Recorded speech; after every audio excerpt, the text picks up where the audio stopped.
It's not quite 5 o'clock, but Darren Criss is sipping his first glass of champagne moments after arriving in a small basement lounge in Park City, Utah.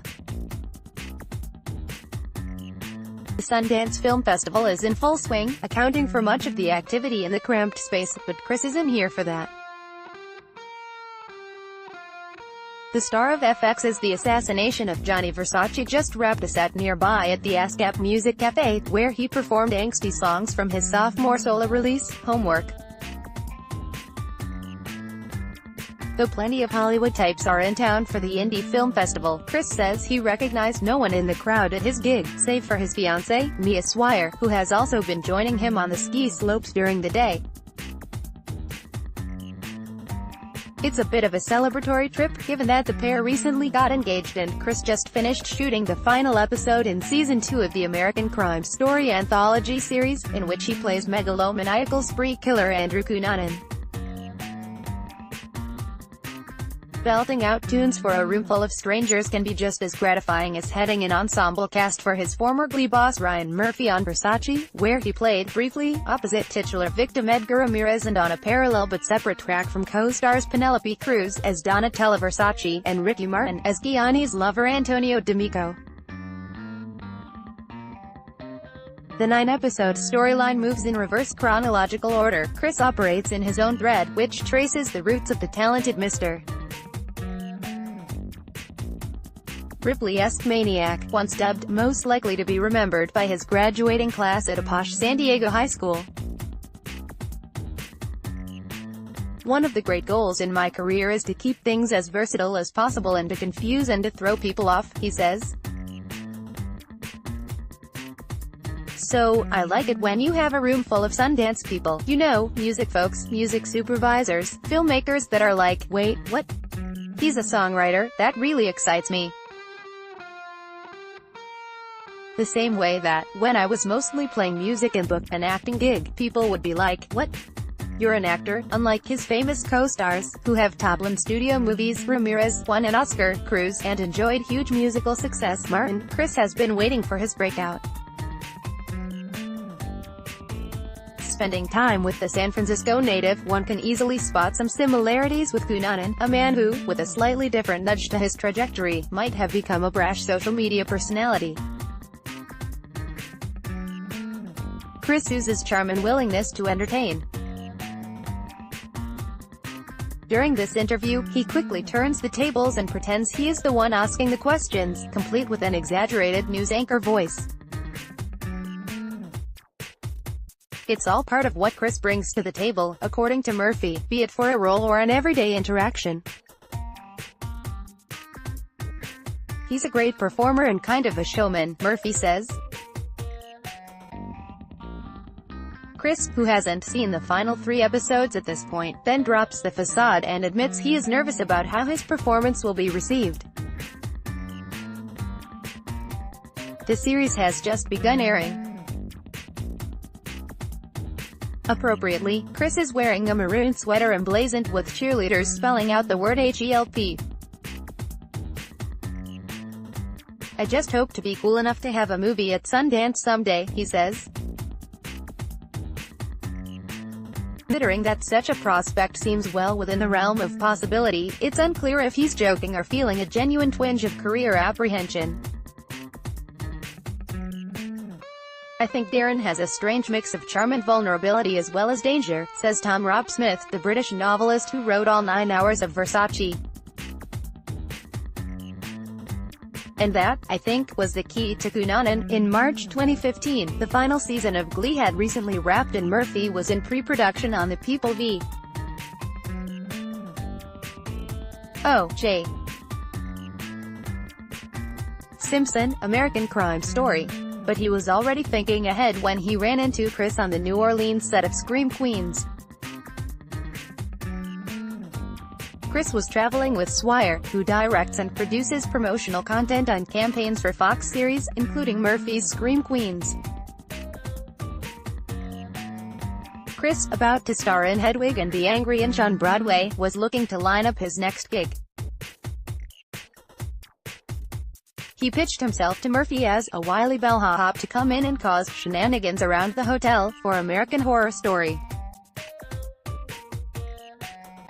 Murphy interrupted the pitch with a dismissive note, but only because he had a better idea.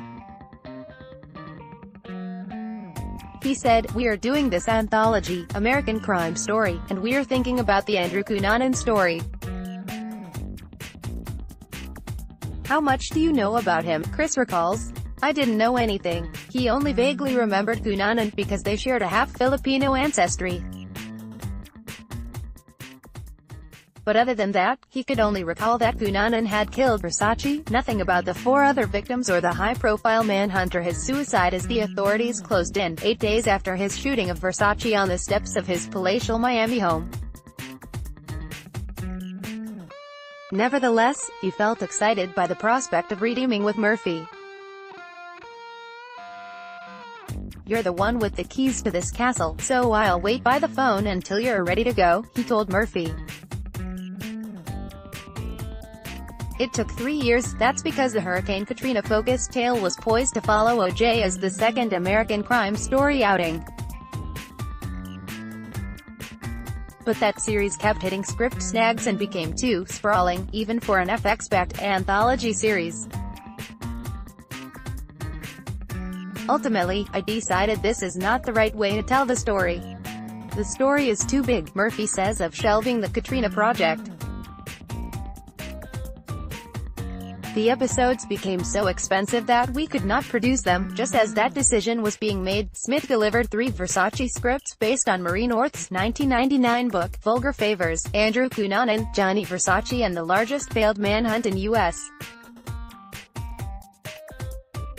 history, that blew Murphy away. "In many ways, they offered something that was the opposite of O.J., he says. With Cunanan, he got just that, a killer unknown to the general public until he took down a world-famous fashion designer. By contrast, Simpson was already one of the most recognizable names and faces in the world before he was acquitted of murdering his ex-wife Nicole Brown Simpson and her friend Ron Goldman in the so-called trial of the century. Aptly, Cunanan proved to be a zealot-type character in the Southern California gay community. Everyone seemed to have crossed paths with him or knew someone who had. I also had a visceral personal connection to that Cunanan story when it was happening," Murphy says. "I was living in Los Angeles then, and I had friends who knew him. So, there was a personal thing there for me with that story." By the end of 2016, FX was thrilled by the scripts coming in, so it committed to shooting Versace in 2017. And Murphy could already count on Criss, who, he says, "I was the only person in the world who could play Andrew Cunanan effectively." Coincidentally, Criss was once again starring in Hedwig, this time in San Francisco, when he saw an online news story that Versace was a go, instead of Katrina. He texted Murphy immediately to make sure their conversation in New Orleans still held true. He was a man of his word, Criss says. "I ran out of words to express my thanks for his belief in me. If he hadn't gone through with this, that would have been fine, I wouldn't have held it against him. But he really did what he said he was going to do. And so here we are." Murphy didn't exactly meet resistance when he first floated Criss's name. But, initially, there were some blank stares. However, the Uber producer was emphatic. "If Darren didn't play this part, then we weren't going to make it," he says. When you lead with that kind of passion to a network or a studio or other producers, they sit up a little straighter, and they're like, "Oh, okay, coming in." Criss wasn't a name actor like Oscar winner Cuba Gooding Jr., who'd portrayed Simpson. Playing in Criss's favor was his ethnicity, half Filipino from his mother's side, unlike Cunanan, whose father hailed from Manila. Hollywood has taken a PR drubbing for casting white actors and actresses in roles that called for Asians. Think Scarlett Johansson in Ghost in the Shell. No one involved with Versace wanted to court the inevitable Care To petition. "I thought it was completely necessary to cast a Filipino actor," Murphy says. I didn't want to whitewash that part. I had been obsessed with the Cunanan and Versace story for years and years and years. And I remember, when I first cast Darren on Glee back in 2010, just filing it in the back of my head. Like, well, there's your Cunanan. More important, he was convinced that Criss could pull off the gravitas of a killer. Darren had been typecast before as this good-time Charlie song and dance guy, Murphy adds. But I always thought, having seen him do Hedwig on Broadway, that there was a darkness in Darren that I knew he was wanting to show. As somebody who supervised the editing of all of the episodes, I know, it was almost always Darren's first take that we used. He was just plugged into the experience of, I'm going to go for it. Criss wasn't Murphy's only top pick. They were all my first choices, he says of the other three main cast members. He cast Criss first, followed by Ramirez, then Cruz and finally Martin. With perhaps the busiest schedule of the four, Cruz was the hardest to nail down. But she and Murphy had been discussing a potential collaboration for years. When he called me with this project and talked to me about playing Donatella, I was very surprised that he thought of me for that role, says the Spanish actress. And then I thought, I can play an Italian woman. I've played an Italian woman before. I can do that accent. The first thing I did was to call her being Donatella.